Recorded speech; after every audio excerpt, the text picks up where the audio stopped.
All right, I've made some progress, and for anyone who watched the first couple of videos that I did on this Tennessee mountain rifle, I don't think there's too many people chomping at the bit for my next release.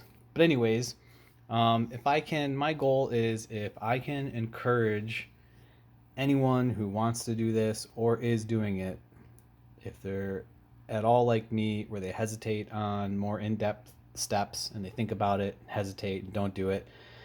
Um, if I can encourage anyone just to take a calculated chance and move forward, minimize the risk of messing up, but not being afraid to mess up, and just to do it, because the finished product would of one of these rifles I think is just so cool. But I've browned a lot of the furniture that goes on the gun. Mainly, most recently, the lock.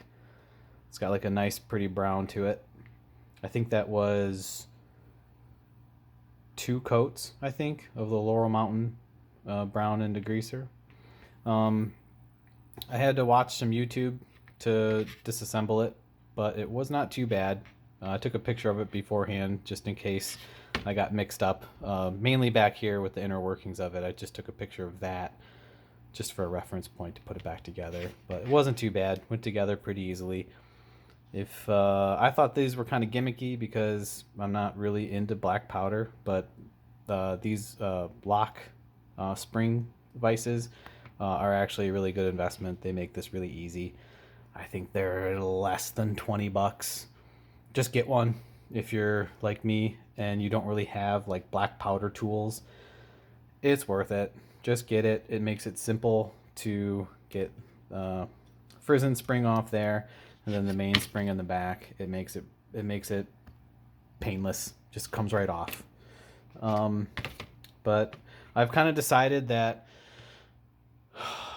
back at the time when I bought this rifle, I got the iron finish, and I kind of decided that I'm just gonna brown everything. I just rather than having mixed match parts and how they look, everything's just gonna be browned. The lock's gonna be browned. Um, Trigger guard, butt plate, uh, all this stuff. The ramrod thimbles. I've just browned everything, and I think it's got a coat. Everything's got like a thin coat of olive oil on it. Um, it's dusty down here and it's dry in the basement, but mixed with, um, I'm gonna do an iron nitrate and some bone black from Kibler rifle, and I think mixed with that, mixed with the brown furniture on the gun, I think it's gonna look pretty cool. The biggest step that was holding me up, because I don't have a big elaborate shop like most guys do, where they don't really hesitate to do some of these steps. But I do have a drill press, and with that, I sent a tang screw through there, and it comes out through my trigger plate and threads in on the other side of the gun right there. So that'll go through the gun like that, and it comes down and threads in, and it just squeezes the top and bottom of the rifle together. That was a big step for me, because like I said, I don't have like this big workstation to kind of to do some of this more elaborate stuff. Other guys would probably think that's probably a really simple step, but for me, that was a little difficult, and I hesitated on that a lot. But it turned out fine, so I can't really complain. I'm getting close to assembly and getting close to doing the iron nitrate. And the only other thing I've been working on is when I was initially doing a lot of my initial work to it, I saved a bag of sawdust, and I've been using it with some Elmer's glue. And whether it's wrong or right, this is just what I've been doing. I've been using the Elmer's glue to kind of fill some spaces with my mistakes. You can kind of see there's little ledges there. That's all sawdust and Elmer's glue that's kind of filled up. And I'm kind of hoping that once I put the furniture on, do some of the bone blacking, I'm kind of hoping I can hide a lot of that stuff. But either way, I think it's going to come out pretty sweet. I love the look of the barrel. It's got this nice patina brown to it. And everything's just going to be browned on it. So this, I spilt it once, just a little bit, but I spilt it once. But I've got just a little bit left in here, probably like maybe a quarter or less of an ounce. And that pretty much did all of what you see. The barrel, the lock, all the parts right there. The only thing I have left to do is the little muzzle cap here, and it was kind of the last holdout, and I decided just to sand it down and just brown it, just make everything brown.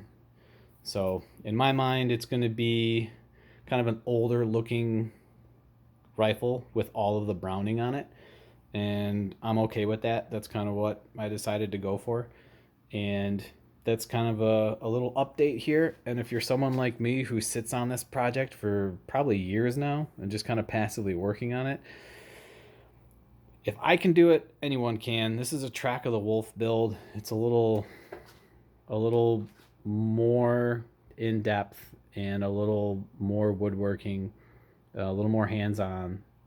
So I've really taken my time with it. If you're sitting on it, do a little bit of research, get the proper tools. I think the only thing I bought for this was that spring vise, and I did go out and get just like a little screwdriver set, just for gunsmithing. It's got a bunch of smaller, fine flathead bits in there to get all these smaller screws and whatnot. You don't want to be jamming normal screwdrivers in those and bending them and warping them and stuff like that. So and a small little file set. So get with that, I've done almost everything on here, just with sandpaper. What you see on the workbench here, it can be done, and it is fun when you do a bigger step and you know, quote, get away with it, and kind of see the finished product of the step you just did. And for someone who is kind of hacking their way through it and then have something kind of come out somewhat decent, it's kind of fun. So if that encourages you, then awesome. And getting close to finishing it, and that's probably the next update I'll do, is probably once there is a coat of iron nitrate on it. So if you're watching these, thanks for watching them, and stay tuned for the next one.